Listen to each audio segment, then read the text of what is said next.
안녕하세요. 부킹부킹의 윤꾼입니다. 네, 오늘 이야기할 책은 워낙 유명하신 분이죠. 행동경제학의 대가 댄 에리얼리 교수의 상식받기의 경제학입니다.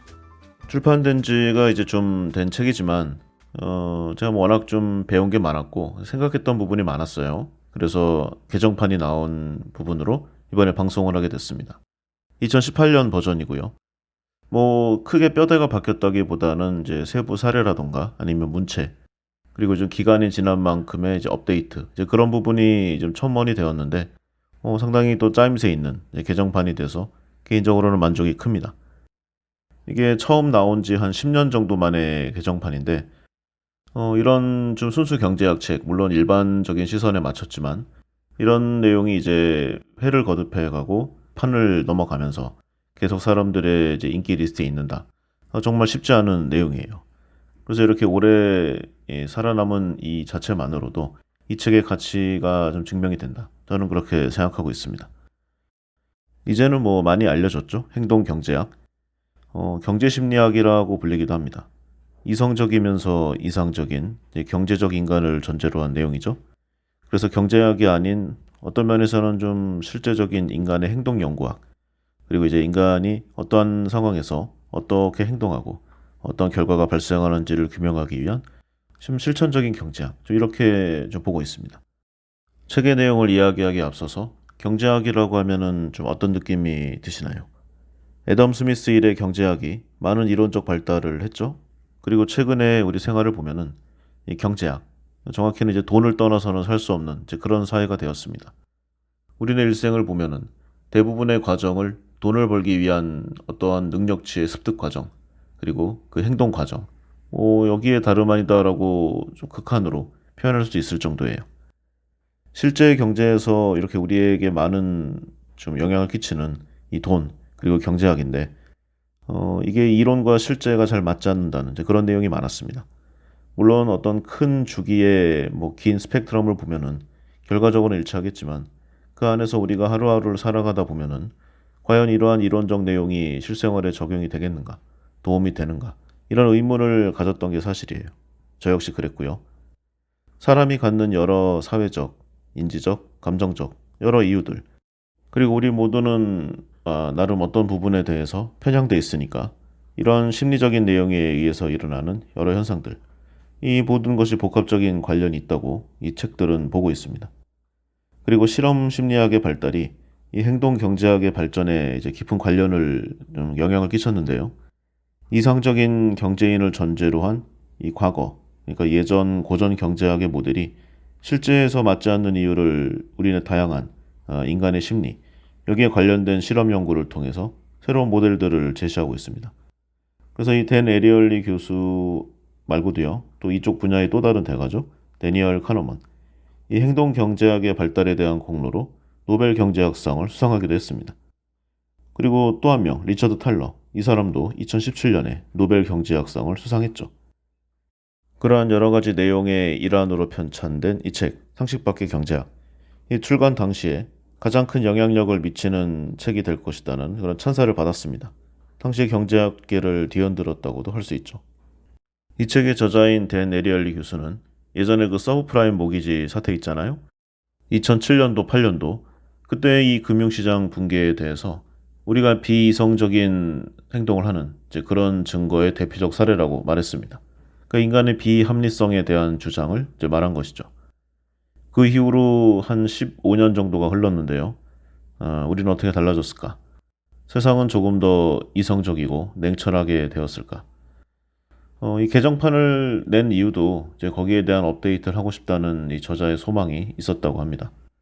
그래서 굉장히 이 시간이 지난 만큼 사람들의 일상과 상식과 이 학문의 체계, 인지적 내용 이게 다 발달했을 것 같은데 실제로 좀 실험 결과를 보니까 전혀 나아지는 것처럼 보이지 않는다. 이렇게 안타까운 표현을 했고요. 우리를 둘러싼 주위 환경의 중요성을 다시금 이야기하고 환기해보는 이제 그런 계기를 마련하기 위해서 이제 개정판을 냈다는 그런 내용이 있습니다. 사례들이 뭐 많이 있죠. 기숙사 공동 냉장고에 누군가 돈을 넣어놨는데 이 돈을 넣어두니까 이게 없어지지가 않아요. 아, 그래서 참 양심적이고 윤리적인 사람들이구나. 그런데 같은 액수에 콜라를 넣어놨더니 삽시간에 없어졌어요. 돈에는 손을 대지 않지만 콜라는 그 개수가 몇 개이든 간에 모두 시간의 차이이지 없어지는 것을 확인했습니다. 그리고 평소에 좀 찍어두었던, 좀 찜해놨던 이 티셔츠를 사러 쇼핑몰에 갔는데 막 계산을 하려고 보니까 옆에 이제 세일 문구가 보여요. 정확히는 홍보 문구. 티셔츠를 지금 한 장 사면 한 장은 덤. 이 행사가 벌어지고 있습니다. 잠시 고민하는 소비자. 그래서 원래 사려고 했던 티셔츠를 놔두고 행사 중인 티셔츠를 집어들고야 말죠. 그러고는 한 장 가격에 두 장을 얻었다고 좋아합니다. 뭐 몇 가지 사례들이 더 있어요. 소개팅한 남자와 몇 주째 데이트를 즐기고 있는데 이 남자가 매너도 좋고 말도 잘 통하고 유머 감각도 있고 딱 내 타입입니다. 그런데 예전에 진작에 헤어졌던 옛 남자친구와도 지지부진하게 연락을 이어가고 있습니다. 관계를 냉철하게 끊어내고 싶지만 그게 쉽지가 않아요. 이런 사례들이 계속 나오는데 이런 이야기들을 들으면 어떤 생각이 떠오르시나요?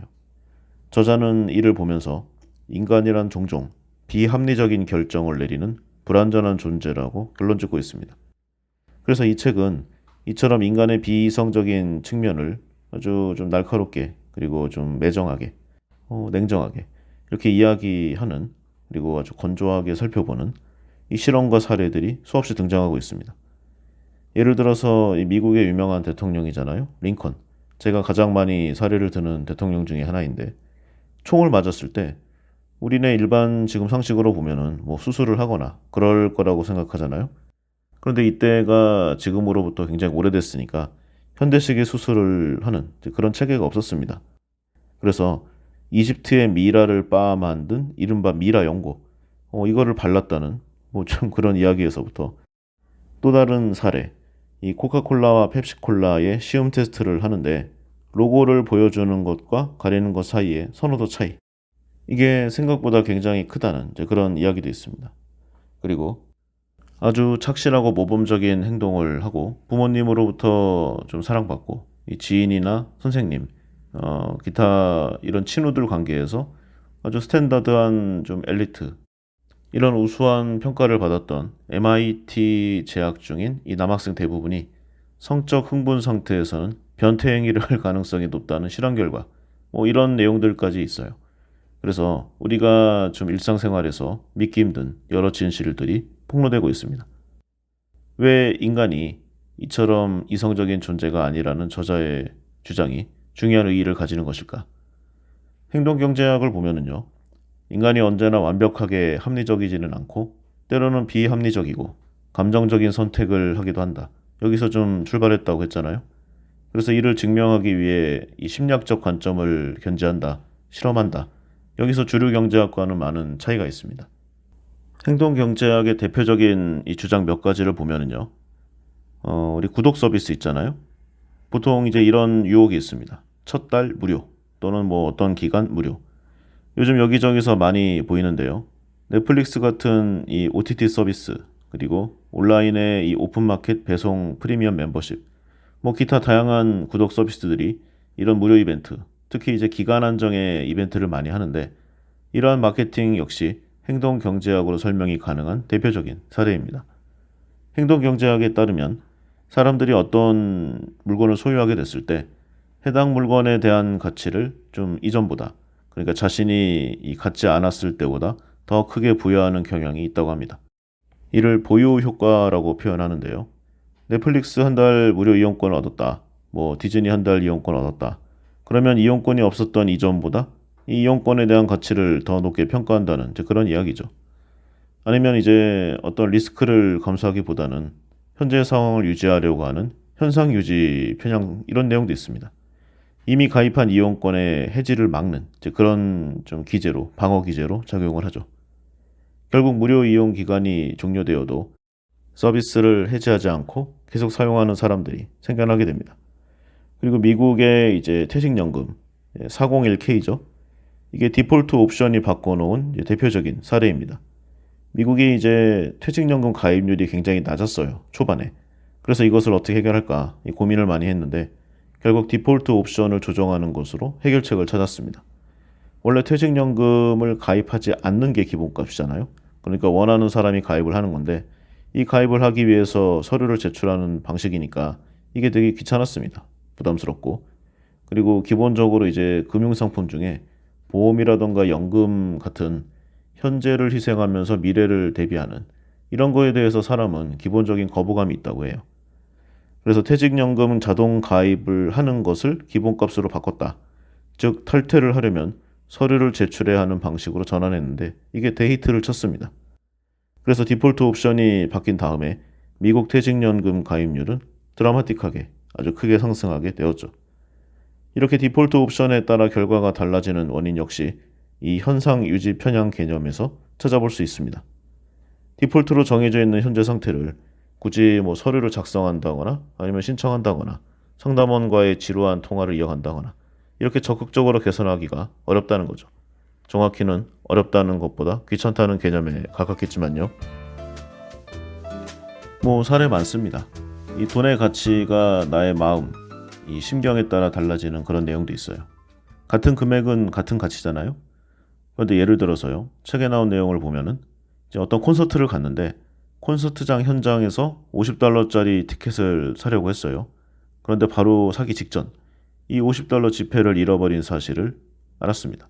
그러면 이때 $50를 지불하고 다시 티켓을 구매하겠는가? 아니면은요. 콘서트 전날에 이 $50짜리 티켓을 미리 구매했는데 콘서트장 현장에서 이 티켓을 분실했던 사실을 알았어요. 매우 화나는 일이죠. 그렇다면 동일한 티켓을 다시 구매하겠는가? 이걸 이제 독자들은 어떻게 할 것인가를 물어봤는데 실제 실험에서는요. 첫 번째 질문에 대해서 티켓을 구매한다고 답한 사람이 거의 90%에 육박했습니다. 그런데 두 번째 질문에 티켓을 구매한다고 답한 사람은 한 45% 정도였다고 해요. 그러니까 2분의 1이죠.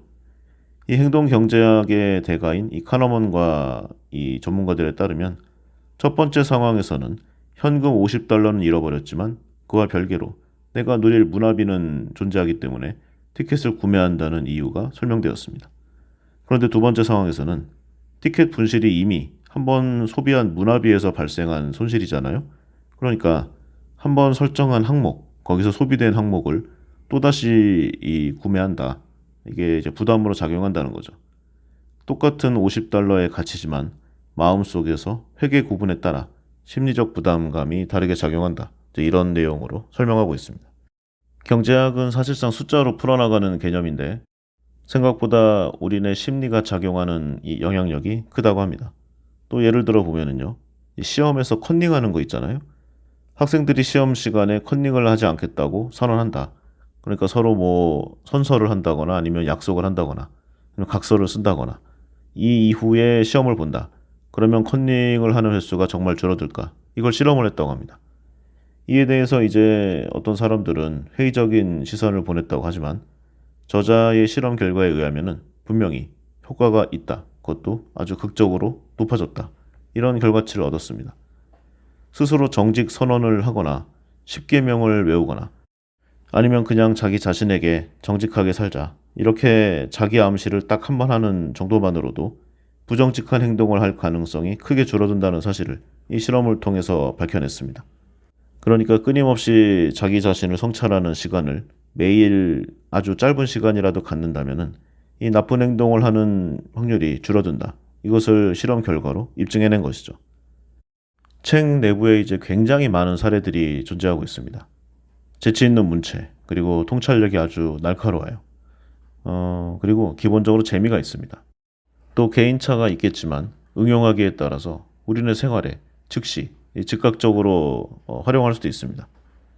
혼란과 불확실성의 시대잖아요.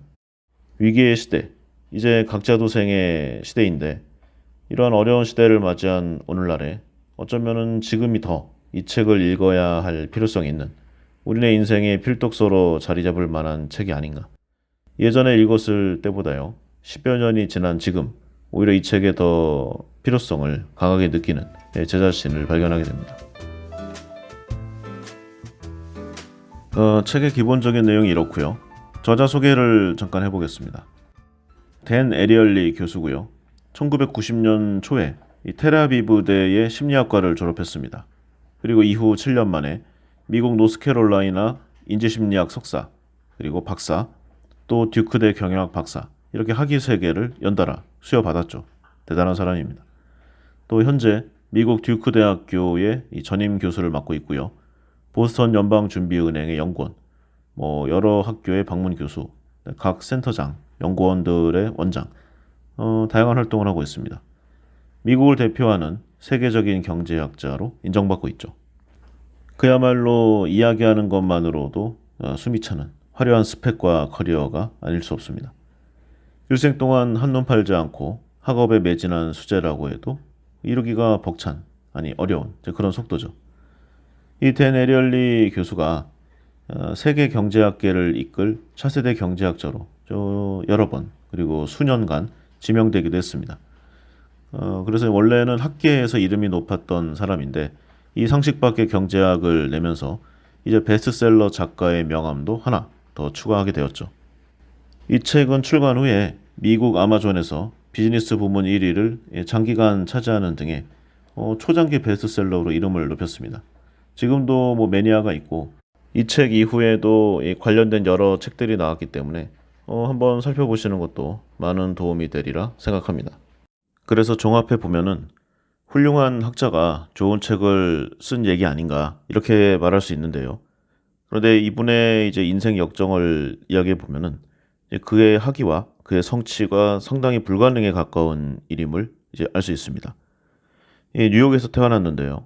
3살 되던 해에 이제 이스라엘 출신 부모를 따라서 고국으로 돌아갔습니다. 그래서 이제 한동안 잘 컸는데 고등학교 3학년에 이제 끔찍한 일이 일어나요. 청소년 운동단체에서 활발히 사회활동을 했던 에리얼리. 야간에 행해지던 이 전통의식을 위해 불로 쓴 글귀, 이게 또 전통 행사라고 합니다. 이거를 준비하던 중에 큰 사고를 당했어요. 몇 년 동안 같은 방식으로 이제 화약을 만들어 오는 이제 그런 행사였는데 지금도 그 사고의 정확한 원인은 모른다고 합니다. 그래서 이 행사를 준비하면서 화약 가루를 섞은 다음에 스푼으로 조금 떴는데 이제 배합을 하려고요. 갑자기 쾅 하고 눈앞에서 폭발해 버린 거죠. 엄청난 빛이 터졌고 몸이 뒤로 확 밀려나는 그런 느낌을 받았다고 합니다. 방 전체가 불길에 휩싸였고 온몸에 불이 붙는 그런 사고를 겪게 된 거죠. 결과적으로 전신에 이제 3도 화상을 입었는데요. 70%가 넘는 피부 부위가 불에 탔지만 어쨌든 목숨은 건졌습니다. 그래서 그의 이후 이 지옥 같은 3년의 병원 생활이 시작되죠. 예전에 테드 방송에 이 댄 에리얼리 교수가 출연한 적이 있는데 그때 이 병원에서의 고통에 관해서 생생하게 좀 이야기한 부분이 있습니다. 이 가장 큰 괴로움이 상처 부위에서 이제 거즈를 1시간에 걸쳐서 떼어내는 이 과정이 고통스러웠다고 해요. 그래서 제발 천천히 붕대를 제거해 달라고 애원에 가깝게 얘기를 했는데 간호사들이 이 말을 듣지 않았다고 합니다. 이유는 그렇게 하면은 이제 2시간 내내 아프다. 과감하게 뛰어야 너의 고통이 덜어질 수 있다. 이런 내용입니다. 우리가 이 일을 한 지가 수십 년이니까 우리가 전문가다. 우리 말을 듣는 게 좋을 거다. 이렇게 한 거죠. 2시간에 걸쳐서 거즈를 살살 제거하는 것과 1시간 이내에 재빠르게 거즈를 떼어내서 처치를 끝내는 것. 2가지 중에 어느 방법이 환자를 위한 것일까? 이 후일 연구자가 된 후에 에리얼리 교수는 실험을 통해서 간호사들이 틀렸고 자신이 옳았다는 것을 증명해냈습니다. 환자를 위해 애쓰는 그리고 불철주야 노력하는 마음씨 좋은 전문가들이었지만 어쨌든 사실이 아닌 행동을 오랫동안 해왔던 것이죠. 물론 어쩌면 이 병원 운영의 효율성을 위해서 이제 간호사의 인력을 빠르게 좀 오퍼레이팅 해야 되는 이제 그런 부분이 있었을 수도 있어요. 결과적으로 통증 감각에 중요했던 것은 지속 시간이 아니라 이 강도, 그러니까 힘의 정도였다는 사실을 이제 밝혀낸 것인데 고통이 가장 심한 얼굴 부위부터 시작해서 그래도 견딜 만한 다리 부위로 처치를 끝내는 것이 통증을 최소화하는 방법이라는 것도 그 당시에는 알지 못했다고 합니다. 길고 긴 이 치료 과정, 이걸 거치면서 조금씩이라도 나아지는 개선 요소가 있을 때 중간 처치를 잠시 중단하고 쉬는 시간을 주는 것이 환자들이 덜 고통스러워하는 합리적인 이 치료 방법이었다는 것을 그때는 몰랐던 것이죠. 이 얘기를 왜 하느냐? 이때의 고통스러웠던 투병 생활의 경험이 결과적으로 이 댄 에리얼리를 심리학으로 이끌었다. 이 얘기를 하고 있습니다. 고통스럽지만 피할 수 없는 치료 과정을 겪는 환자들의 이 괴로움을 덜어주고 싶었다. 어떤 분야에 경험이 많고 능력치가 높은 전문가들이라고 하더라도 종종 잘못된 판단을 할 수 있고 그러면 다른 사람들에게 피해를 줄 수 있잖아요. 그래서 사람들이 반복적으로 저지르는 실수가 어떤 패턴을 갖고 있는가, 그리고 이것이 우리 사회에 얼마나 만연해 있는가, 이것을 알아내기 위해서 심리학에 들어갔고 이 과정을 공부하고 분석하기 시작했다. 이런 이야기를 하고 있습니다. 결과적으로 이 여러 주제들, 오랜 시간 연구했던 내용들을 합쳐서 묶어서 책으로 낸 것이 바로 이 책 상식밖의 경제학이죠. 요점은 계속 이야기해온 대로 사람은 누구나 비합리적으로 행동할 때가 많은데 그 비합리성에 예측 가능한 패턴이 있다. 이렇게 이야기할 수 있을 것입니다. 그래서 댄 에렐리 교수의 이론과 이 학문적 성취는 한마디로 고통스러운 삶에서 나온 심리학 전략의 총합이라고 할 수 있는데요. 그의 과거의 이 내용을 들으면 이후에 그의 논문을 읽거나 책을 볼 때 또는 강연을 들을 때 좀 마음이 좀 숙연해지는 그런 느낌이 있습니다. 실은 제 주위에 좀 오래된 지인이긴 한데 이 교수와 마찬가지로 3도 화상을 좀 전신에 입으신 분이 있어요. 근데 이게 화상이라는 게 보통 이제 다른 상처들도 물론 고통스럽겠지만 정말 평생 따라갑니다. 그리고 제가 직접 겪지 않아서 그 내용까지야 생생하게 전달하기는 어렵겠지만 이 공포, 트라우마, 육체적 상처와 심리적인 이 데미지 등이 합쳐져 가지고 그냥 어떤 좀 행동을 할 때 불현듯 떠오르고 일상생활을 하기 힘든 그런 과정에까지 좀 영향을 미치는 것 같아요. 그래서 이제 치료 과정도 길고 치료를 한다고 하더라도 그 예후가 완전히 좋아지지 않는 그런 내용들이 많습니다. 그리고 여기에 추가로 이 에리얼리 교수가 또 2차적인 사고를 당해요. 병원에서 감염된 혈액을 수혈받은 일이 생겨버렸는데 이 일로 인해서 C형 간염에 걸린 것이죠. 그래서 이걸 치료하기 위해서는 이제 치료약, 인터페론인데 이걸 사용해야 해요. 그런데 이 약을 사용할 때는 마음을 단단히 먹어야 됩니다. 약을 주사한 후에 1시간 이내에 고열과 구토가 시작되기 때문인데요. 이 교수가 1년 6개월 동안 일주일에 3번씩 이 인터페론을 자신의 허벅지에 직접 주사하는 그 고통스러운 과정을 겪었다고 합니다. 그리고 토사물을 쏟아낼 양동이, 그리고 고열로 이제 떨리는 몸을 감싸기 위한 담요, 이런 준비물까지 필요한 상황이죠. 그러니까 굉장히 힘들다는 겁니다. 오랜 기간에 걸쳐서 반복적으로 주사를 투여해야 되니까 대부분의 사람은 이 과정을 놓칩니다. 다 다들 바쁘잖아요. 시간적으로 못 맞추고 횟수를 누락시키고 그러면은 이 치료 효과가 현저하게 떨어진다고 합니다. 그래서 결과적으로 이 의사에게 칭찬을 받았다고 해요. 이렇게 성실하게 약을 주사해서 이 정도 성과를 얻은 사람은 당신이 거의 유일합니다. 많은 사람이 이제 중요한 일을 뒤로 미룬다는 그런 얘기죠. 근데 에리얼리 교수가 말을 했어요. 제가 자기 통제력이 남들보다 더 뛰어나서 가능했던 것이 아니다. 나도 일을 하기 싫고 뒤로 미루는 편이 있다. 그래서 나는 나 자신을 단도리하기 위해서 트릭을 익혔다. 한마디로 자신의 몸에 대해서 당근과 채찍을 사용한 것인데요. 개인적으로 영화를 무척 좋아하는 교수가 이제 월, 수, 금 투약 시간을 제외하고는 절대로 영화를 보지 않겠다고 결심했다고 합니다. 그래서 투약을 한 뒤에는 그 대가로 이제 영화 시간을 부여하는 거죠. 자신에게. 여기에 관해서 비슷한 얘기를 또 들은 적이 있습니다. 상황은 좀 다른데 감옥에 이제 독방이 있잖아요. 여기서 몇 년간을 버틴 한 정치범의 이야기를 들은 기억이 있습니다. 여기가 이제 공간이 성인 한 사람이 누우면 꽉 차는 이 작은 방인데 여기를 이제 심리적으로 더 나눈 거예요. 그러니까 자신만의 이제 구분을 지어서 스페셜 공간을 이제 둔 그런 느낌입니다. 예를 들어 한 평짜리 방이면은 이제 평상시에는 여기에 3분의 2 정도만 이용할 수 있게 하는 거죠. 그래서 자신이 정했던 하루의 독서량, 운동량, 그리고 저술활동, 여기를 모두 성공했을 때 비로소 이 방 전체를 누울 수 있는 공간을 자신에게 부여하는 이제 그런 심리 트릭입니다. 이게 우리네 삶에도 다양한 방식으로 적용할 수 있지 않을까 이런 생각도 해봤어요. 어쨌든 이 저자가 수십 년 동안 쌓아온 연구 업적이 워낙 대단합니다. 그래서 그가 아직도 예전에 그 화상에 이 화마의 병마의 이 후유증에 시달리는 모습을 좀 상상하기가 어려워요. 하지만 그의 화상으로 인한 고통은 현재도 진행형이고요. 글을 한두 페이지 정도만 쓰면은 극심한 통증이 몰려온다는 이제 그 고통을 지금도 토로하고 있습니다.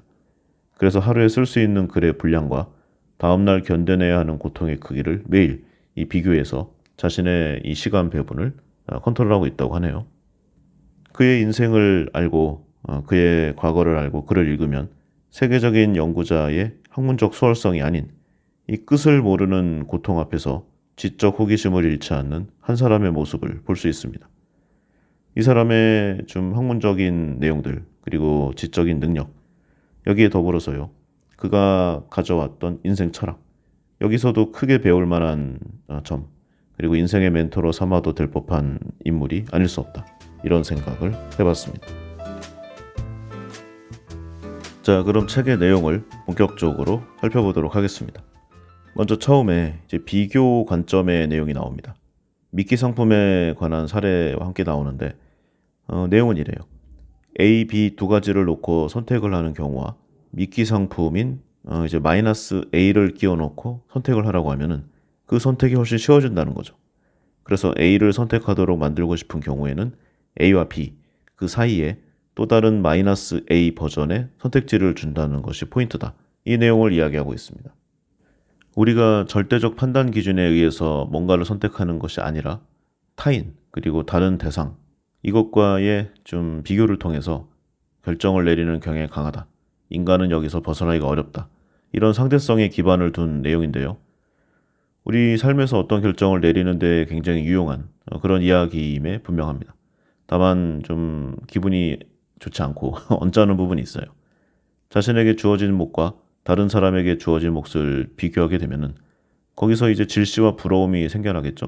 그래서 이런 효과도 있고 나의 주관적이고 독립적인 의사결정이 아니라 어떤 타인, 타 개체에 의해 영향을 받아서 어쩌면은 일부분 강요된 이제 그런 내용이 있을 수 있다.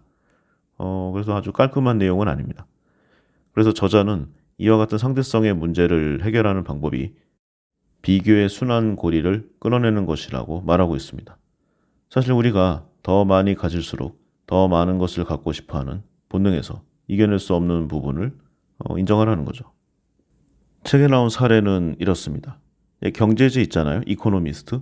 이것을 이제 정기 구독하는 그 내용의 여러 버전의 비교 상대입니다.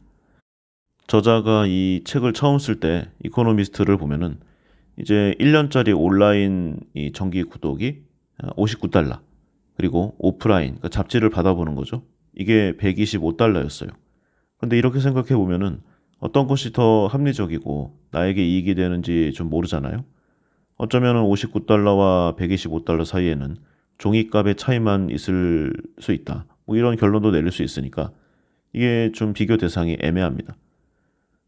그래서 $125에 온라인과 오프라인 형태로 둘 다 정기 구독을 할 수 있는 $125에 그러니까 같은 가격의 두 가지를 다 할 수 있는 이 버전을 새로 만들었어요. 이건 뭐 누구나 알 수 있죠. 같은 가격에 온라인과 오프라인을 다 볼 수 있는 게 오프라인만 보는 것보다 훨씬 유리하다. 모르는 사람 없지 않겠습니까? 그래서 패키지 정기 구독을 하면은 이 항목이 유리하다. 온라인은 보너스로 무료로 따라온다. 이 사실을 금방 알 수 있습니다. 그러면 이제 보너스를 받는다. 좀 공짜 덤을 받는다. 이런 좀 베네핏의 생각을 받을 수 있잖아요. 빨리 고르지 않는 것이 손해다. 뭐 이런 좀 강요, 이 광고 마케팅으로 많이 써먹었습니다. 이러한 광고 기법에는 어떤 비밀이 숨겨 있는가? 대부분의 사람들이 자신이 원하는 것을 잘 모른다고 합니다. 그러니까 뭐 어떤 걸 하고 싶다 이렇게 두루뭉실하게 이야기를 하지만 어떤 회사의 어떤 모델을 갖고 싶다 이렇게는 얘기하지 않는다는 거죠. 책에 나온 예를 들어 보면은 경주용 자전거를 사고 싶은데 어떤 것을 사야 할지 모르겠다. 근데 우연히 TV를 봤더니 매년 프랑스 전국을 일주하는 그 유명한 자전거 사이클 대회 있잖아요. 투르 드 프랑스. 여기에 우승자가 사용한 어떤 특정 모델이 갑자기 눈에 들어옵니다. 그래서 이걸 보고 충동적으로 결정을 내리는 거죠. 또 어떤 스피커를 골라야 할지 모르다가 앞서 들었던 것보다 소리가 더 좋은 이 스피커나 기기가 있으면 그거를 바로 고르는 이런 좀 판단 결정을 내릴 수가 있습니다. 그래서 결론은 모든 것이 상대적이라는 것. 이것이 이제 핵심이다. 저자가 주장하는 바죠.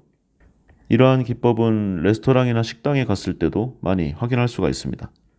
보통 이제 어떤 음식을 선택할 때 가장 비싼 요리를 주문하기는 좀 부담스러워요. 그래서 어떤 뭐 특별한 기념일이 있다면 모르겠지만 뭐 항상 그러기는 좀 어렵잖아요.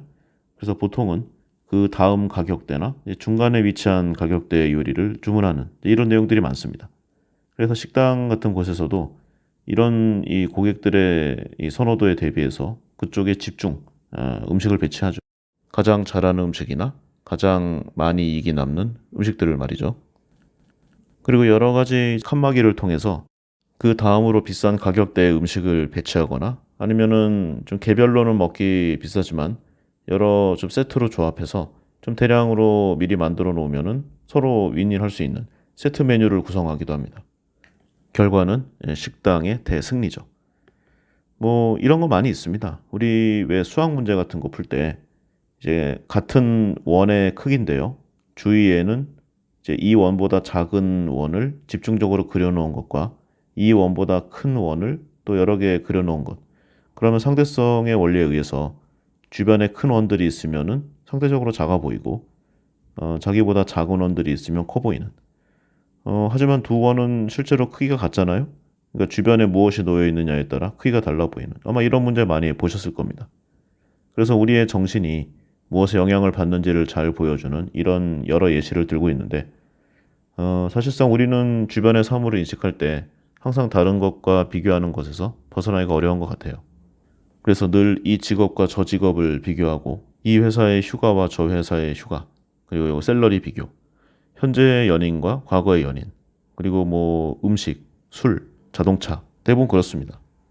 상대성이란 것이 사실 이야기가 뭐 어렵진 않지만요. 그런데 이 상대성이 가진 특성 때문에 우리는 인생에서 어려움을 많이 겪습니다. 즉 우리에게는 이것과 저것을 비교하고자 하는 성향만 있는 게 아니라 서로 비교하기 쉬운 것만 비교하려 드는 성향도 있다. 쉽게 비교하기 어려운 것은 잘 그 가치를 저울질하려고 하지 않는다. 이 내용도 함께 알 수가 있습니다. 그래서 그 사이에 여러 판단 지표를 도와주는 좀 서로를 비교하기 쉽게 해주는 미끼 이것의 효용성이 매우 높다. 이 장의 주요 키워드라고 할 수 있겠습니다. 그리고 여기까지 말한 다음에 저자가 말하기를 그러면 우리네 인생에서 정확히 어떻게 조금 더 활용하겠다는 것이냐. 그래서 개인적인 뭐 사례인 것 같기도 한데 이 미끼 작용의 친구 효과를 이야기하고 있습니다. 만약에 이제 이 책을 읽고 있는 우리가 독신이라고 가정하면은 앞으로 있을 독신자 모임에서 매력적인 이 모습을 보여야 될 거 아니에요? 그래야 선택을 받을 테니까. 그런데 머리 색깔이나 뭐 체형, 얼굴 생김 이런 기본적인 신체 특징이 사실 뭐 인종별로 크게 차이가 없습니다. 그냥 뭐 조금 더 나은 거지. 탤런트나 영화배우 같은 이런 사람들은 그렇게 많지 않잖아요. 그러니까 대부분 비슷한데 그러면 어떻게 좀 더 매력적으로 어필할 것인가? 그런데 여기서 이 저자가 미끼 효과를 계속 강조했잖아요. 그리고 이제 사람의 매력 포인트를 보면은 외모적인 것도 있지만요. 뭐 부의 그러니까 재산의 정도도 있을 거고 슬픈 일이지만요. 유머라던가 뭐 현란한 말솜씨 아마 이런 점도 구별의 포인트가 될 것입니다. 그러니까 결론적으로 말해보면은요. 인기를 얻고 싶다. 예를 들어 독신자 모임이라면 자신보다 말솜씨나 언변이 떨어지고 유머 감각도 못한 그러면서 나보다 어떤 의미로도 조금은 잘생기지 못한 그런 사람과 함께 가면 당신이 돋보일 것이다. 이렇게 아주 좀 차가우면서 냉정한 조언을 하고 있습니다. 이런 사실을 알았으니까 어쩌면 더욱 신중하게 살 수도 있겠죠?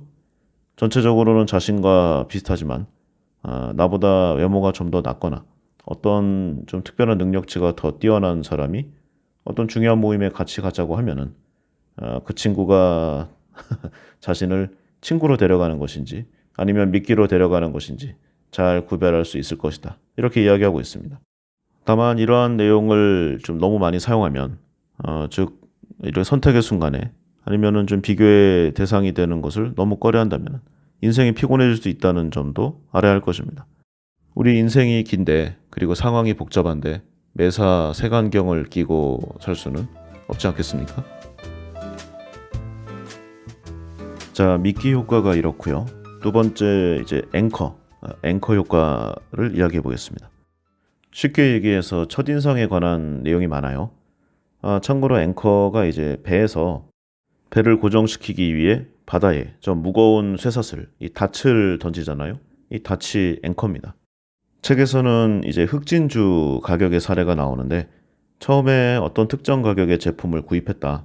그러면 우리가 닻을 내린 것처럼 그 가격에 앵커를 내리게 되어서 그 가격을 기본으로 생각해서 그 뒤에 유관된 행동을 한다. 어떤 선택 행동을 한다. 뭐 이런 내용입니다. 흑진주 이야기는 이렇습니다. 때는 제2차 세계대전이 일어난 뒤였는데요. 이때 이탈리아에 이제 다이아몬드를 주로 다루는 이제 제임스 아샤일이라는 상인이 있었습니다. 이 사람이 이제 전쟁의 기운이 느껴지니까 유럽에서 좀 안전했던 쿠바로 피신을 했어요. 근데 이제 일단 몸을 피했는데 먹고 살 방편이 없잖아요. 여기서 새로운 자신의 생계수단, 비즈니스 아이템을 찾은 게 당시 미군에게 공급하던 이제 군납 물품이었습니다. 정확하게는 이제 미군에게 제공되는 방수시계였죠. 그래서 한동안 이 미군의 수요를 채워주면서 돈을 많이 벌었는데 이제 전쟁이 끝나니까 그동안 미 정부와 맺었던 계약도 끝이 났습니다. 그런데 장사를 하다 보면은 이제 재고를 좀 준비를 해야 되잖아요. 이 구매처에서 언제 얼마나 많은 이 수량을 가져갈지 모르니까 일정량의 수를 준비해야 되는데 이게 미군이 이제 세계대전에 참여한 숫자가 어마어마했어요. 그리고 연인원을 총동원하면은 보통은 이제 동시대에 참여한 사람의 수는 일정하지만 계속 들어갔다가 이제 교체되고 뭐 이렇게 반복이 되잖아요. 그러니까 실제 필요한 개수는 현재 총 병력에 비해서 훨씬 많은 그런 상황이 계속 유지가 됩니다. 한마디로 엄청나게 많은 재고가 쌓였다는 건데 이게 이제 미군이 소모가 안 되니까 그 적성국이었던 일본에 이거를 팔려고 했어요. 근데 일본에는 당시 패전국이니까 뭐 돈이 없을 거 아니에요? 그런데 일단 시계는 필요하니까 물건을 넘겼습니다. 그래서 대신 받았던 것이 일본에 굉장히 많았던 진주였죠. 그래서 이 아사엘이 자신의 아들에게 스위스제 시계와 일본 진주를 교환하는 방식으로 무역을 하는 법을 집중적으로 가르쳤습니다. 전쟁이 끝난 뒤니까 모든 물건이 귀했어요. 곧 이들의 장사가 소위 말해서 대박이 났습니다. 그래서 아들은 이제 아버지의 뒤를 이어서 진주를 이제 사로잡은 남자 펄 킹이라는 별명으로 이제 무역계에 널리 알려졌죠. 그래서 이 펄킹이 사업이 잘 되고 뭐 계속 이런저런 사업을 추가로 벌렸어요. 이제 대부의 반열에 올랐는데 어느 날 좀 쉬고 있었습니다. 그런데 그 휴양지에서 아주 우연한 계기로 이 프랑스의 청년 실업가 이 장클로드 브루이에와 만남을 가지게 돼요. 이 사람이 원래 이제 항공 화물 사업을 좀 크게 했었는데 이걸 청산하고 이걸로 이제 무엇 할까 그 사업 아이템을 찾고 있던 그런 상황이었습니다. 그런데 어느 날 놀러 갔더니 이 프랑스령의 이제 산호초지대 한 섬이 굉장히 아름다웠던 거예요. 그래서 이 섬을 매입했어요. 그리고 당시에 사귀던 이 타히티 출신의 이제 아내와 그곳에서 지낼 이제 계획을 짰었죠. 그런데 주변을 보니까 이제 청록색 바다의 흑엽 조개가 굉장히 많은 이제 상황이었어요. 이 흑엽 조개에서는 흑진주가 나오니까 여기서 이제 사업을 어떻게 구성해 볼까 뭐 이런 상황이었습니다. 그런데 어찌어찌해서 채취는 할 수 있겠는데 이걸 거래하는 이제 마켓, 이 시장이 아직 형성되어 있지 않았어요. 그러니까 수요가 뭐 얼마 없겠죠? 이게 시장이 있는지 없는지도 안 알려졌으니까. 그래서 이 브루이에가 여기를 좀 고심하고 있었는데 이때 만나게 된 이 아사엘을 설득하게 됩니다. 같이 흑진주 사업을 해보자고. 그런데 처음에는 좀 생소하잖아요. 그러니까 기간이 좀 필요했습니다. 그래서 좀 고난의 시간을 겪었는데 상당히 큰 사이즈의 이 회색 흑진주가 어느 한 기준으로 이제 기간을 한정해서 한 개도 안 팔리는 정말 처참한 상황에 처할 때가 있었어요. 당연히 이제 재무 부담이 커졌고요. 이 둘 사이에도 위기가 돌았습니다. 버티면 언젠가는 터질 것 같은 이제 그런 느낌은 있었지만 과연 그게 언제일까? 내가 버틸 수 있을까? 차라리 이걸 떠리로 팔아버릴까? 할인점에 유통망을 뚫어야 되나? 뭐 이런 여러 고민을 했을 때였죠. 그런데 이때 아사엘이 딱 한 번만 더 힘들게 참기로 결심을 해봅니다. 그리고 그 도중에 자신의 오랜 친구이자 전 세계적으로 보석 상인으로 많이 알려진 이 해리 윈스턴 이 사람에게 상품을 좀 보냈어요. 샘플로요. 근데 이제 이 둘 사이에 약간 좀 마케팅적인 합의가 있었습니다. 그래서 아주 그냥 세상을 움직여 볼 그런 물건을 만들어 보자. 그래서 원래는 이제 얼마 안 되는 푼돈, 그러니까 보석치고는 좀 싼 가격이었는데 이 뉴욕의 가장 메인 거리에 있는 화려한 보석상의 가장 전면부에 엄청나게 비싼 가격표를 매겨놓고 몇 개만 전시를 해놨어요. 그리고 동시에 여러 메이저 고급 잡지에 이 전면 광고, 그리고 이제 측면 광고, 기타 이제 눈에 가는 곳들은 다 점령해서 이제 광고를 실었습니다. 광고의 내용은 뭐 대략 이렇습니다. 주변에 이제 다이아몬드나 뭐 에메랄드, 루비 이런 보석들을 막 뿌려놔요. 그리고 그 가운데 이 타이티산 흑진주 목걸이를 딱 전시를 해놓는 거죠. DP를 이쁘게 해서요. 그러니까 이런 느낌입니다. 주변에 널려있는 보석들, 지금까지 우리가 알고 있던, 당신들이 차고 있던 보석들은 이 흑진주에 비하면 그야말로 먼지 같은 것들이다. 이런 느낌을 주기 위해 만든 광고였죠. 결과는 대성공이었습니다. 불과 얼마 전까지만 해도 폴리네시아 앞바다에서 그물이나 로프로 건져져서 키로수로 팔아오던 그 흑진주가 뉴욕에서 가장 잘 나가는 연예계 스타들, 이 셀럽들의 목과 팔찌를 점령하게 됐어요. 이제 맨해튼을 활보하게 된 건데 가치를 떨어뜨리는 이 요소들을 제거하고 최상의 상품으로 가공하는데 그야말로 이제 심혈을 기울인 이제 그 성과라고 할 수 있겠죠. 여기서 우리가 참고할 만한 내용은 다음과 같습니다. 사람으로 하여금 뭔가를 갖고 싶도록 만들려면 그것을 손에 넣기 어렵게 만들어야 한다. 이 내용이죠.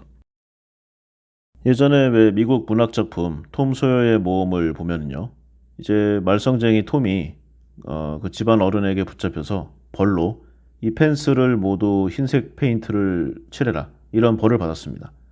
톰이 이게 너무 하기 싫은 거예요. 막 좀이 쑤시고 그러다가 한 가지 꾀를 생각해냈는데 주변에 자기 친구들을 모두 불러 모아서 남자라면 페인트 칠 정도는 해봐야지 너희들에게 그 경험을 하게 해줄 테니까 모두 모여라. 그리고 돈을 내라. 예, 그러니까 자기의 일을 떠넘기면서 이걸 경험의 가치를 부여한 다음에 돈까지 받아낸 거죠. 이 흑진주 사업도 큰 맥락에서는 비슷하다고 생각합니다. 사람들에게 가치를 부여하고 선택받은 소수의 사람들만이 이것을 가질 수 있다. 이것을 각인시킴으로써 이 사업은 마침내 성공에 이르게 된 것이죠. 비슷한 사례 또 있죠. 새끼 거위가 또는 오리가 알을 깨고 나와서 처음 본 존재를 졸졸 따라다닌다. 이 각인 효과인데요. 이 거위나 오리라고 무시할 게 아닙니다. 사람 역시도요. 어떤 상황을 접할 때 최초의 결정을 내린 것을 끝까지 고수한다. 이 사실이 여러 가지 심리학 과학적으로 입증이 됐거든요. 이 각인 현상이 우리 사회에서 그리고 우리네 인생에서 계속 반복되는 그런 경험을 할 수 있습니다. 앵커 효과 한번 좀 사용해 볼 가치가 있다고 생각합니다. 그 다음은 공짜 이론인데요. 왜 우리는 공짜를 좋아하는가? 이에 관한 좀 여러 실험 결과치의 이론들입니다. 대부분의 거래에는 상한선과 하한선이 있는데요. 어떤 물건이 공짜라고 하면 우리는 이제 하한선을 망각하게 되고 공짜 물건에 이 실제적 가치보다 훨씬 더 큰 가치를 부여하게 됩니다. 그 이유가 인간은 본능적으로 이 손해의 두려움을 갖고 있는 존재이기 때문이죠. 공짜가 아닌 제품을 선택할 때는 잘못된 결정일 수 있는 위험, 즉 손해를 볼 가능성이 있지만 공짜 제품은 이 손에 넣는 순간 이 손해의 어떤 좀 보여지는 이 가시적인 가능성이 완전히 사라지기 때문입니다. 이 재미있는 사례가 하나 있는데요. 10달러짜리 온라인 서점에 그러니까 아마존 상품권을 공짜로 받는 것, 그리고 20달러짜리 상품권을 7달러에 사는 것, 이 두 가지 경우가 있을 때 과연 어떤 선택을 할 것인가? 만약 여기서 공짜 상품권을 골랐다. 그러면 불합리한 행동을 한 것입니다. 이 쇼핑몰이나 어떤 마켓을 보면은 이제 무료 배송 같은 것도 많이 있잖아요. 꼭 필요에 의해서 가격을 채우는 것이라면 합리적이겠지만 그렇지 않은데 이제 무료 배송을 받기 위해서 당장 필요하지 않은 것들을 채우는 이런 행동을 이제 우리는 자주 하고 있습니다. 이 불합리한 행동에 관한 이 공짜 이야기. 우리 일상생활에서 너무나 빈번하게 일어나는 일들이죠. 공감이 안 될 수가 없습니다. 이 공짜라는 말 자체가 갖는 파워가 있어요. 이 말에 현혹되지 않으려면 그리고 그 말에 현혹되지 않을 수 있는 합리적인 사유를 계속 생각해 봐야 됩니다. 그리고 사업가나 정책 위반자라면 이 팔 물건 가운데 일부를 이 공짜로 내놓거나 아니면 사회 정책 같은 것을 좀 행할 때 이 공짜 전략을 이용한다면 아주 큰 효과를 볼 수 있다는 이제 그런 내용도 계속 강조하고 있어요. 여기에 관해서 이제 책에 나온 사례가 있습니다. 이제 MIT 박사과정에 있는 이제 학생이 이제 여러 그 논거를 만들어서 이 실험을 실행했는데요. 그러니까 초콜릿 사업을 한다는 아이템을 설정했습니다. 그러니까 실제로 하는 건 아니겠죠. 그냥 가상으로 만드는 건데 이제 학교 내에서 학생들을 상대로 이 실험을 시작했어요. 내용은 이렇습니다. 이 대학 한복판에 초콜릿 판매대를 만든 다음에 이제 유명한 초콜릿들이죠. 린트 초콜릿 그리고 허쉬 키세스 이 두 종류의 초콜릿을 진열을 해 놓습니다. 그리고 매대 위에 큼지막 가게 안내판 그리고 가격표를 써놓죠. 고객 한 명당 초콜릿 한 개. 이게 뭐 크게 써놓긴 했지만 멀리서 보이면 잘 안 보이잖아요. 그러니까 사람이 이제 가까이 몰려들 수밖에 없습니다. 원래 이제 가까이 와서 봐야 할 정도의 사이즈로 써놨거든요. 근데 이제 다른 조건에 있는 다른 유형의 사람을 끌어들이지 않기 위한 이제 실험의 약간 배척 요소로도 작용했습니다. 초콜릿에 관해서 이야기를 해보면요. 린트 초콜릿은 한 160년 이상의 역사가 있는 이 스위스 제품, 이제 고급 제품입니다. 크림빛이 나는 걸로 유명한데, 뭐 좀 비싼 것도 있고 싼 것도 있어요. 그렇지만 여기서는 이제 포장 없이 팔 때 개당 50센트로 책정을 했습니다. 그리고 허쉬 키세스 다 그 종 모양 다들 아시죠? 이 허쉬사가 키세스를 하루에 한 8천만 개에서 1억 개를 생산한다고 합니다. 펜실베니아에 있는데 이 허쉬 초콜릿을 좀 따라한 이 가로등이 설치되어 있는 걸로 유명하죠. 그래서 이런 실험을 하는데 학생들이 판매대 주변에 몰려들었어요. 가격표는 이렇습니다. 원래 정상적인 이 마켓에서 파는 가격은 포장 없이 개당 50센트라고 했잖아요. 근데 여기서는 일단 할인을 했어요. 그래서 린트를 개당 15센트, 그리고 키세스는 개당 1센트로 이 가격을 매겼습니다. 엄청나게 싸잖아요? 그러니까 안 사는 게 이상합니다. 사람들이 서로 이걸 사려고 이제 줄을 서기 시작했어요. 근데 이제 혹시 이게 가격이 낮으니까 좀 불량품일 수도 있잖아요. 퀄리티가 떨어지는. 근데 확인 결과 정상적인 제품임을 안 학생들은 이제 물건들을 샀는데 약 7대3 정도의 비율로 이제 린트를 더 많이 골랐습니다. 이게 뭐 가격 할인 비율로 보면은 정상적인 결과예요. 린트의 할인 폭이 더 컸으니까. 그러면 여기에서 이제 공짜가 됐을 때 어떤 변화가 있었는가? 두 번째 실험을 시행했습니다. 이번에는 린트 트러플이 14센트, 키세스는 이제 공짜로 주는 거죠. 어떤 차이가 있었을까?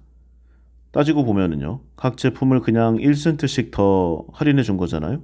15센트를 14센트로 1센트를 무료로. 그런데 이 공짜가 처음으로 가공할 파워를 냈다는 사실에 이 실험자들이 상당히 고무됐었어요.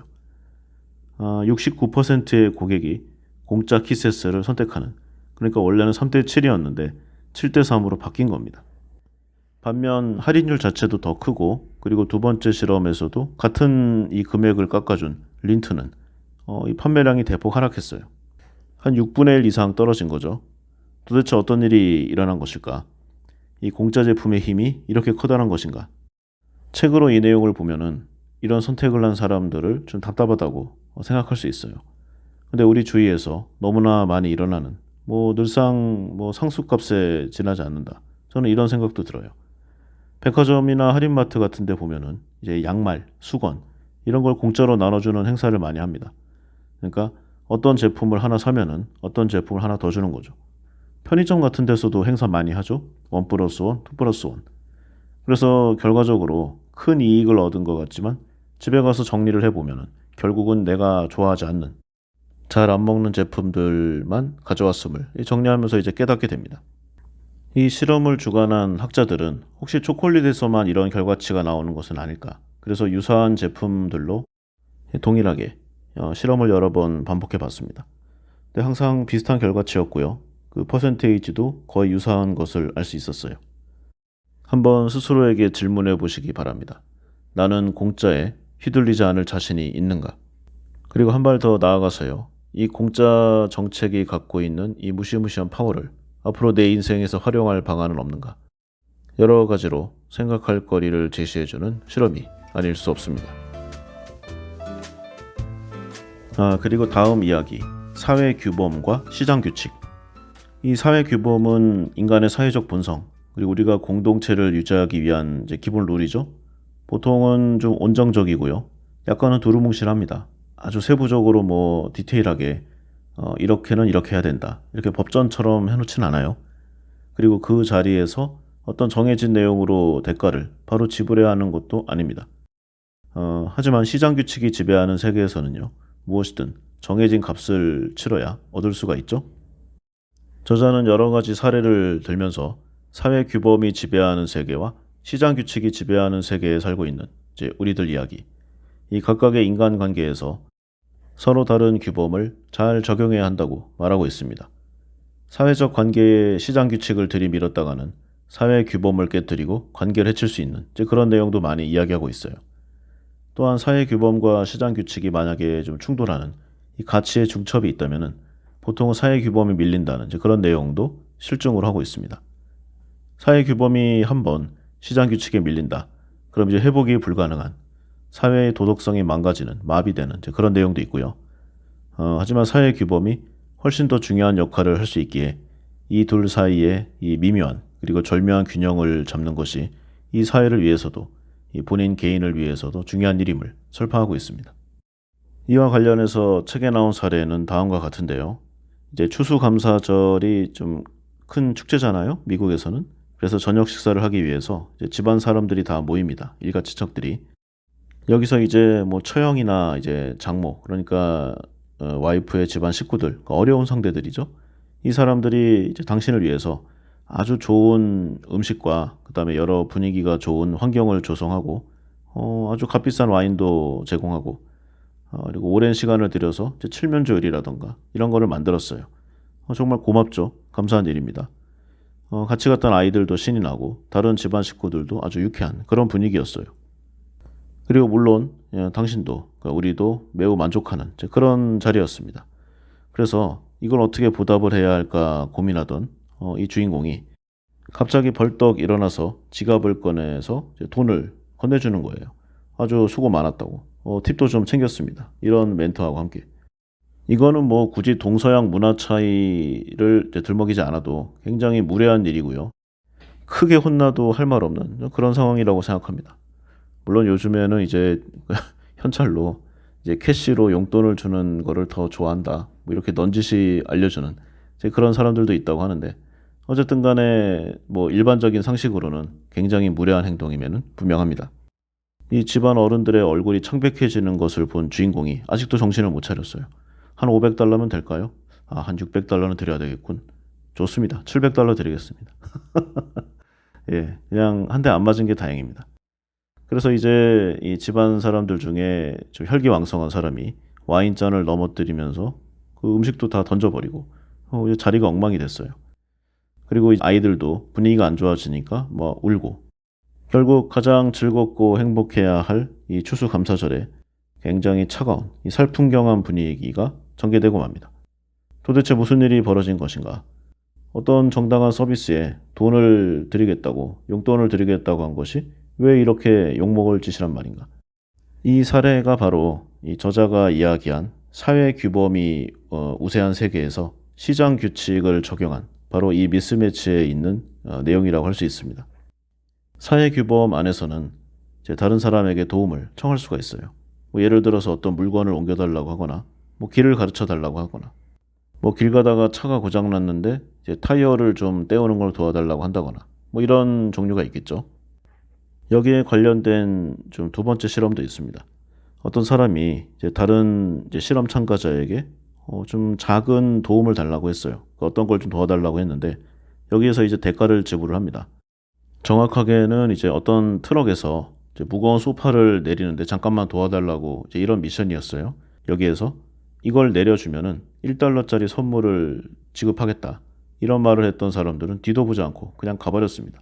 좀 기분 나쁘다 이거죠. 그런데 한 번만 도와주시면 안 되나요? 이렇게 사회 규범으로 접근을 한 사람들은 기꺼이 땀을 뻘뻘 흘리면서 옷을 벗고 자신의 짐인 양 이 물건을 내리는 것을 도와주었습니다. 그러면 선물이 문제인가? 그래서 사전에 이걸 도와주면은 우리가 좀 아이들이 제작한 좀 작은 선물을 드리겠다. 좀 받아달라. 이 말을 들은 사람들은요, 기꺼이 이제 동일한 도움을 주었지만, 이거 내리는 걸 도와주면은 1,000원짜리 선물을 드리겠다. 이 말을 들은 사람들은 역시 굉장히 불쾌한 표정으로 자리를 떴다고 합니다. 비슷한 사례는 또 있습니다. 이스라엘에서 있었던 실험인데요. 한 타가소에서 아이를 늦게 찾으러 오는 부모들이 너무 많아지니까 이제 인력 관리가 안 되는 거예요. 아이들도 힘들어하고. 그래서 이렇게 늦게 오는 부모에게 벌금을 부과하는 것이 이제 유용한 이 기능을 하는지를 알아보기 위한 연구를 시행했습니다. 결과를 먼저 말씀드리면요. 이게 벌금이 그다지 효과적이지 않고요. 장기적으로 사회에 매우 부정적인 영향을 미친다는 결론을 얻게 됐습니다. 왜 그랬는가? 벌금을 부여하기 전에는요. 이 보육 교사와 부모의 관계가 사회적인 규범의 영역에 있다고 생각했습니다. 따라서 부모들은 어쩌다가 늦어서 아이를 늦게 데려가면 이 교사들에게 진심으로 미안하게 죄송스러워했어요. 그런 미안함이 이 부모들로 하여금 다음부터는 제 시간에 좀 빨리 아이들을 찾으러 가도록 이런 만드는 동기부여가 되었습니다. 그런데 한번 벌금을 부과하기 시작하자 이제 사회 규범이 시장 규칙, 한마디로 이제 가격표가 설정이 된 겁니다. 부모가 이제 자신들이 늦는 것을 돈으로 처리하면서부터 아이를 늦게 찾으러 오는 상황을 시장 규칙으로 받아들이기 시작했습니다. 벌금 내면 될 거 아닌가. 이제 늦을지 말지를 상황에 맞춰서 결정하면 이제 그만인 그런 상황이 됐습니다. 가격으로, 그 돈으로 해결 가능한 상황이 되어버린 거죠. 이건 당연하게도 타가소에서 의도했던 바가 전혀 아니었습니다. 그런데 여기서 더 재미있는 일들이 일어났다고 하는데 이 실험에서 가장 흥미로운 부분이었다고 해요. 이게 이 제도가 효과 없다는 것을 알게 된 타가소가 이제 몇 주 뒤 이 벌금을 없앴습니다. 여기서 생각지도 않았던 결론이 나왔죠. 그러면 예전의 사회 규범으로 돌아가서 이제 아이를 늦게 찾아오면은 교사들에게 미안하게 생각해야 되잖아요. 예전처럼 미안함과 죄책감을 이 부모들은 느꼈는가? 결과가 전혀 그렇지 않았습니다. 벌금은 없어졌지만 부모들의 이 처신은 전혀 바뀌지 않았죠. 그들은 여전히 늦게 아이를 찾으러 왔고요. 벌금을 없애자 오히려 아이를 늦게 찾으러 온 횟수가 더 늘어나기까지 했습니다. 결국 사회 규범도 시장 규칙도 모두가 망가져 버린 것이죠. 여기서 한 가지 좀 안 좋은 결과치를 도출해낼 수 있습니다. 사회 규범과 시장 규칙이 충돌하면 사회 규범이 밀리게 된다는 거죠. 사회적 관계가 한번 무너지면 사회 규범적 가치관, 이 심적 부담감이 돈으로 대표되는 시장 규칙에 한번 밀리게 되면 이전으로의 회복은 불가능한 것을 이 실험 결과는 말해주고 있습니다. 그래서 이런 내용으로 이제 저자가 도출해낸 결과가 이제 돈으로 사명감을 살 수는 없다는 것인데요. 우리들 보면 이제 나름 각자의 영역과 직군에서 돈을 벌기 위한 사회 활동을 하고 있습니다. 그런데 이 중에서 특정 직군들, 예를 들어 경찰관이라던가 소방관, 군인, 물론 취업이 어렵고 다 살아가기 위한 방편이고 이쪽에 좀 가장 수입이 좋다고 생각돼서 오는 사람들도 있어요. 나라마다 이제 군인이 대접받는 이제 경찰관이나 소방관이 사회적인 대접을 받는 이 정도가 다 다르니까 개별적 요소는 다 틀릴 것입니다. 그러나 어느 나라건 다른 사람을 위해 목숨을 건다는 사실에는 변함이 없죠. 그런데 이들이 받는 돈이 그들이 받는 월급이 과연 그 목숨값에 준하는 것인가? 나라마다 이 역시 다르겠지만 그들의 목숨값에 부합하는 그런 월급을 주는 나라는 단 한 군데도 없다고 저는 확신합니다. 이 방송을 들으시는 분들은 어떤 건물이 불타고 있는데 거기에 뛰어 들어가서 아이를 구해내야 돼요. 그러면은 어느 정도 연봉을 받고 있어야 이때 아무런 주저 없이 여기로 들어가서 아이를 구해올 것입니까? 저는 못할 것 같습니다. 저는 정말 그 상황이 돼봐야 알겠지만 지금 상황으로는 정말 어려울 것 같아요. 그런데 만약에 이거를 돈으로 계산한다. 이게 공무원 직군이잖아요. 그리고 이제 소방관 같은 경우에는 이제 국가 공무원화 된 지도 모두가 그렇게 된 지도 그렇게 오래되지 않았습니다. 그러니까 전에는 지금보다도 더욱 안 좋은 그런 처우를 받고 있었던 것이죠. 그런데 대부분의 소방관 분들은요. 불이 난 곳에 들어가서 사람을 구해오는 것에 주저하지 않습니다. 자신의 생명과 육신의 안녕을 과감히 버릴 수 있도록 만드는 사회 정의, 정의감. 바로 이 사회 규범이 자신의 직업과 임무에 대해서 부여하는 사명감이기 때문이죠. 그래서 이런 결론도 도출할 수 있습니다. 사회 규범이 우수한 국가가 살기에도 좋다. 그리고 추가로요. 사명감 때문에 열심히 하고 있는 것 다 알고 있다. 그러나 세상에 보면은 돈으로 해결 안 되는 것도 그렇게 많지 않은 것이 이 또한 사실이다. 그래서 어느 정도의 연봉을 주면은 돈만으로 자신의 직분에 충실하게 이 감정을 부여할 수 있을 것인가. 그래서 또 사례가 이 마약 밀수꾼과 이들을 단속하는 이 연방 관리들의 이야기입니다. 이 둘 사이에는 어지간해서는 서로 총을 쏘지 않는다는 무언의 협정이 있다고 합니다. 굉장히 부가가치가 큰 비즈니스 사업이잖아요. 철저하게 경제적인 논리로만 보면은. 그러니까 목숨을 걸 만한데 생각보다 이 위험한 이 리스크 있는 사업에서 사람들이 그렇게 많이 죽지 않는다고 합니다. 물론 이거는 이 책을 쓴 사람의 이제 개인적인 기준일 수도 있겠지만요. 어쨌든 간에 다른 범죄들에 비해서는 생각보다 적다는 거예요. 그러면은 뭐 이런 상황은 다 차지하고 이 관리자들, 그러니까 감시자들에게 이 공무원들에게 어느 정도의 연봉을 줘야 하는가? 그런데 여기서는 기준이 있지 않겠습니까? 이 마약 밀매선을 타고 들어오는 이 밀수꾼들이 벌어들이는 수입, 거기에 뭐 넘어서면 더 좋고 아니면 거기에 근접한 그런 돈을 줘야 되잖아요. 그래야 여기에 목숨을 걸지 않겠습니까? 그런데 이 내용은 그래서도 안 되고 사실상 뭐 재정적인 문제가 있으니까 그럴 수도 없죠. 그래서 사회 전체의 규범과 가치관을 끌어올려서 이 관리들에게 자신의 임무가 돈으로 따질 수 없을 만큼 중요한 가치를 가지고 있다. 이런 인식을 주는 것이 베스트 해결책이라고 이야기하고 있습니다. 경찰관과 소방관에게 그렇게 하듯이 당신의 행동이, 당신의 직업이 사회 질서를 유지하고 우리의 사람들, 그리고 우리의 청소년들을 마약의 위험으로부터 지켜내는 이 숭고한 직업이다. 이것을 부여하는 것이죠.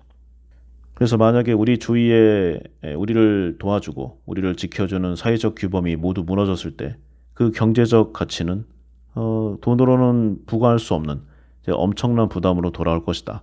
따라서 당신이 행복해지고 싶다면 당신의 주위의 사회적 규범을 유지하고 그것을 보호하는 데 최선을 다하라. 저자는 강조하고 있습니다. 다음은 이제 내 안에 지킬 박사와 하이드 씨를 다루는 방법. 이 장에서는 실험 결과를 통해서 어떠한 좀 격한 감정 상태, 이걸 부여하고요. 우리의 행동이 그 상황에서 얼마나 비이성적이 되는지를 보여주고 있습니다. 여기서도 여러 사례들이 나오는데 한번 책 사셔서 읽어보시는 게 여러 도움이 되리라고 생각합니다. 조금만 응용을 해보면은요. 우리네 긴 인생에서 활용할 아주 가치 있는 내용들이 많이 있습니다. 책의 사례에서는 어떤 좀 청소년들의 성적 충동, 이게 일어난 상태에서 행해지는 여러 비이성적인 선택들에 대해 이야기하고 있는데요. 청소년들이 그런 유혹의 상황에 처하기 전에 싫다고 말하도록 잘 가르쳐야 하고 어떤 감정에 사로잡혀 응했을 때를 대비하도록 지도해야 한다. 이렇게 이야기하고 있어요. 뭐 굳이 직접적인 예를 든다면 항상 콘돔을 준비하라. 뭐 이런 내용입니다. 하나의 극단적인 감정 상태에서 다른 감정 상황을 헤아리는 것이 상당히 힘들기 때문에 또는 거의 불가능하기 때문에 자신의 양면, 이 차분한 상태와 들뜬 상태를 모두 잘 살펴보고 그 둘 사이의 차이가 우리의 삶을 어떻게 이롭게 만드는지 아니면 어떤 때 우리를 잘못된 길로 이끄는지 이걸 잘 확인하는 그런 조언들로 가득합니다. 어떤 격한 상황에 이 감정에 사로잡혔을 때 순간의 실수로 이 잘못된 결정을 내리는 그런 상황, 이거를 멀리한 이 내용을 컨트롤할 수 있는 것만으로도 인생이 상당히 풍요로워질 수 있는 이런 이야기들을 해주고 있어요. 조금만 더 볼까요? 병도 고치는 마음의 힘, 이 주제도 있습니다. 뭐 좀 쉽게 얘기하면 플라시보 효과인데요. 특히나 의료계에서 일어나는 일들을 제 사례로 말하고 있어요. 이 플라시보 효과로 인해 야기되는 여러 문제점들, 뭐 이 내용에 대해서 좀 말해주고 있는데 정말로 싼 게 비지떡인가? 비싼 약이 더 효과가 있는 것이 확실한가? 어떤 플라시보 효과 때문에 긍정적인 효과가 있다면 그것이 과연 좋은 것인가? 나쁜 것인가? 그리고 각각의 내용에 대해서 경제적, 윤리적, 이 내용은 어떤 차이가 있는가? 이 문제와 딜레마에 대해서도 여러 재미있는 내용을 말해주고 있습니다. 이건 이제 사례들을 들어봐야 더 잘 이해가 되는데요. 보통 이제 의료계에 예전에 좀 엉뚱한, 그리고 현재의 시각으로 보면은 좀 이상한 그런 치료법이나 수술법들이 많았다. 제가 다른 방송편에서 많이 했던 내용들입니다. 여기서 나온 사례를 보면은 만약에 우리가 지금 1950년대에 살고 있고 갑자기 가슴에 극심한 통증이 왔다. 그러면은 당시에 우수한 심장외과, 심장 전문가들이 아마도 내유 동맥 묶음술을 시행했으리라 이렇게 얘기해주고 있습니다. 좀 편하게 얘기하면 협심증 수술을 받으라고 하는 건데요. 이 수술을 할 때는 이제 일단 전신마취가 들어갑니다. 흉골을 절개해서 가슴을 연 다음에 이 내유 동맥을 묶는 수술이기 때문에 굉장히 크고 대수술이죠. 수술 자체가 위험합니다. 그리고 그 수술을 하면은 이제 심막 횡경막동맥이란 곳을 이제 누르는 힘이 커지면서 이 심근으로 흘러 들어가는 혈액이 증가하기 때문에 이 병세가 호전되는 이 효과를 이제 구할 수가 있죠. 그래서 이 치유가 좋다 이런 내용 때문에 한 1970년대까지 이 수술이 아주 유행처럼 번졌습니다. 그런데 어느 날 이 미국 시애틀의 좀 독특한 이 심장외과 의사 레너드 콥, 이 사람이 자신의 몇몇 동료들과 함께 이 수술에 의심을 품게 돼요. 정말 효과적인 수술법이 맞는가? 내가 경험해 본 바에 의하면 그렇지 않은 사례도 많은데 한번 정밀한 분석이 필요하다. 그래서 그는 제 자신의 동료들과 함께 환자 가운데 절반에게는 이 내유 동맥 묶음술을 실시하고요. 나머지 환자들에게는 수술을 하는 척만 했습니다. 그런 다음에 어느 집단의 경과가 더 좋은지, 그리고 어느 집단이 실제로 건강 상태가 더 호전되었는지를 살폈죠. 의사가 환자에게 가짜 시술, 가짜 약을 투여하면서 진짜 약이라고 했을 때 이 약효에 대한 환자의 믿음으로 인해서 병이 낫는 현상, 이제 플라시보죠. 우리 잘 알고 있는 내용입니다. 그래서 수술을 이제 아예 안 할 수는 없으니까 이제 메스로 환자의 피부를 살짝 절개하는 그런 액션만 했어요. 그러니까 어떤 경우에는 좀 환자가 민감할 때는 살짝 절개를 했고요. 좀 민감하지 않은 환자는 그냥 칼로 자르지 않고 그냥 대는 그런 정도의 감촉만 준 거죠. 한마디로 수술에 숫자도 하지 않은 것인데 결과는 놀라웠습니다. 이 내유 동맥을 묶은 환자와 그렇지 않은 환자 모두 이 가슴 통증이 바로 사라졌습니다.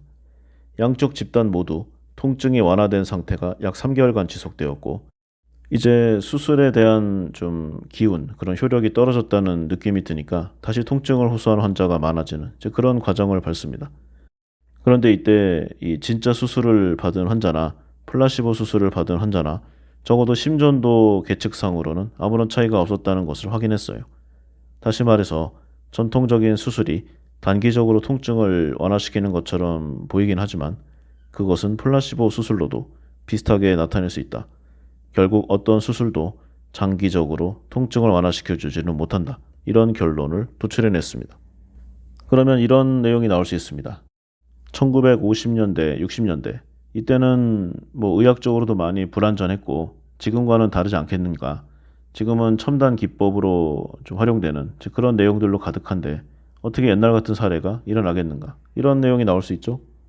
이 책에 나온 사례긴 한데 이 책이 이제 2000년대 초반부에 좀 저술이 됐잖아요. 그러니까 여기 나온 사례는 아무래도 최신이라고 해도 1990년대 사례가 대부분입니다. 그러나 그 원리는 같으니까요. 이 1993년 초에 이제 정형외과 의사인 이 모줄라 박사가 무릎 관절염으로 고생하는 환자에게 행해지던 이 관절경 수술, 여기에 이제 의심을 품게 돼요. 절차가 좀 비슷하죠? 이게 정말 효과가 있을까? 휴스턴에 있는 이제 군인 병원에서 좀 실험을 하기로 결정합니다. 그래서 골관절염 환자 180명을 모집해서 이제 환자를 세 집단으로 나눠요. 먼저 첫 번째 집단은 일반적이고 뭐 정상적인 이 수술을 받았습니다. 마취를 해서 세 군데를 절개한 다음에 관절경을 삽입해서 연골을 제거하고 이 문제가 있는 연 조직을 치료를 해요. 그리고 이제 염수 10리터로 무릎을 세척하는 이 과정을 겪습니다. 아주 일반적인 내용이죠. 그리고 두 번째 집단은 마취를 해서 세 군데 절개를 한 다음에 관절경을 삽입한 후에 10리터 염소 세척하는, 여기까지는 똑같습니다. 그러나 연골을 제거하지 않고 그대로 놔둬요. 그리고 세 번째 집단이 이제 플라시보 수술을 받은 집단인데 앞에 두 환자군들과 똑같은 시간 동안 마취도 하고 절개까지 받는 수술을 받았습니다. 그러나 관절경 삽입이라던가 연골 제거는 전혀 없었죠. 옛날처럼 그냥 수술하는 신용만 낸 것입니다. 이 수술을 받고 난 지 2년 후에 행해진 정기 검사에서 세 집단은 어떻게 되었는가? 놀랍게도요, 모두 무릎 통증이 완화되었다는 결과가 보고되었습니다. 어떻게 이런 결과가 나왔는가? 먼저 진짜 수술로 관절경 세척을 받은 집단은 이제 치료를 받았다. 앞으로는 괜찮아질 것이다. 이런 기쁜 나머지 자신의 지인, 가족, 친구, 이 사람들에게도 수술을 권하겠다고 말할 정도였습니다. 그런데 이상하게도요, 플라시보 수술을 받은 집단 역시 이 진짜 수술을 받은 이 사람들처럼 고통이 경감되고 이 걷는 상태가 나아지는 효과를 거뒀어요. 놀라운 결과가 아닐 수 없습니다. 그래서 이 주 연구원인 이 모슐리 그리고 연구팀들 이런 결론을 내렸어요. 무릎 관절염 환자가 관절경 세척과 이 조직 절개로 본 효과는 플라시보 수술 효과에서 얻은 내용과 크게 다르지 않았다. 따라서 이 수술에 들어가는 지금까지의 누적 비용이 10억 달러가 넘는데 이 돈과 시간 그리고 노력을 더 유용한 곳에 쓰는 것이 좋지 않은가. 이렇게 결론을 내리고 정부 기관에 보고했다고 합니다. 물론 당연하게도 전 세계적인 엄청난 비난 그리고 반박 논문이 출간되었습니다. 이 기존의 관절경 수술로 이제 업을 삼고 있던 의사들은 아주 격렬하게 또 얘기했는데요. 정말 심했다고 합니다. 그 강도가. 근데 뭐 생각하면 당연하죠. 여기에 밥벌이가 걸려 있는데 뭐 알겠습니다. 그러면 제가 그동안 수십 년간 틀렸군요. 제가 사람들의 멀쩡한 연골 조직을 제거했군요. 그럴 의사가 세상에 어디 있겠습니까?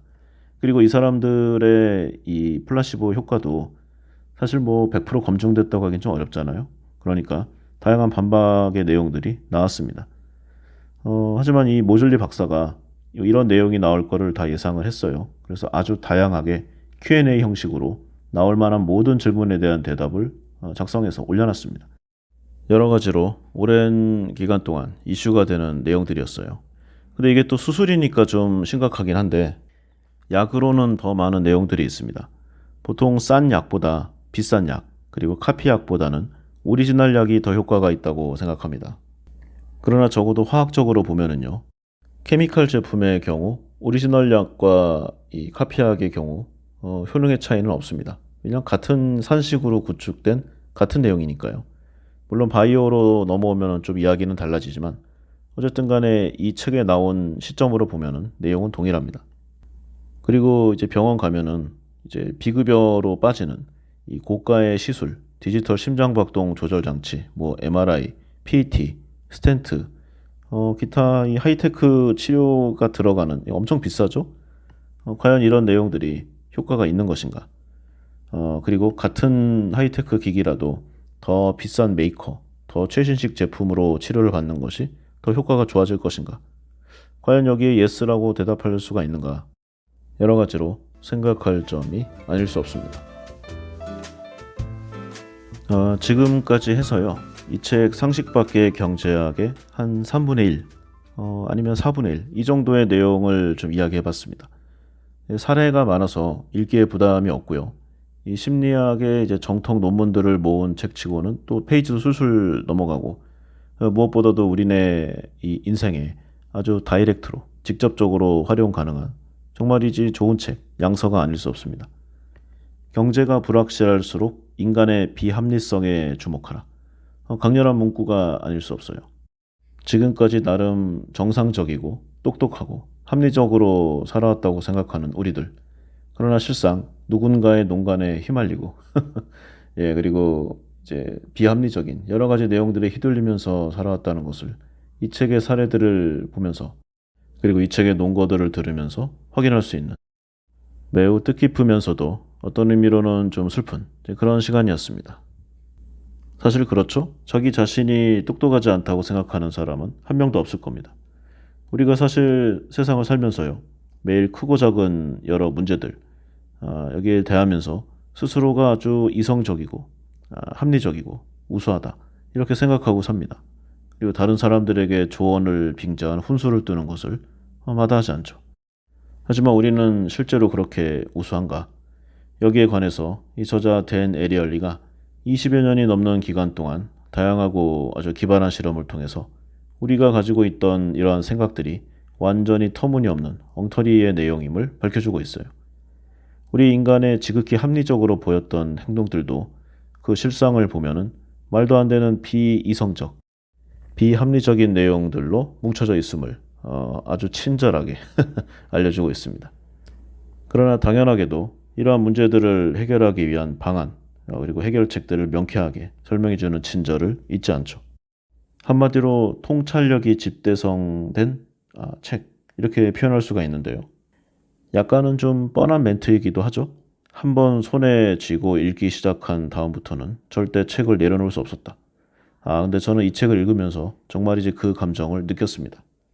우리에게 어렵게 느껴지는 이 경제학, 그리고 이해할 수 없는 인간의 황당한 행동들을 나타낸 심리학, 이 두 학문을 절묘하게 믹스해서 만들어낸 이 책, 상식 밖의 경제학, 꼭 일독을 권하면서 오늘은 여기서 마무리하도록 하겠습니다. 감사합니다.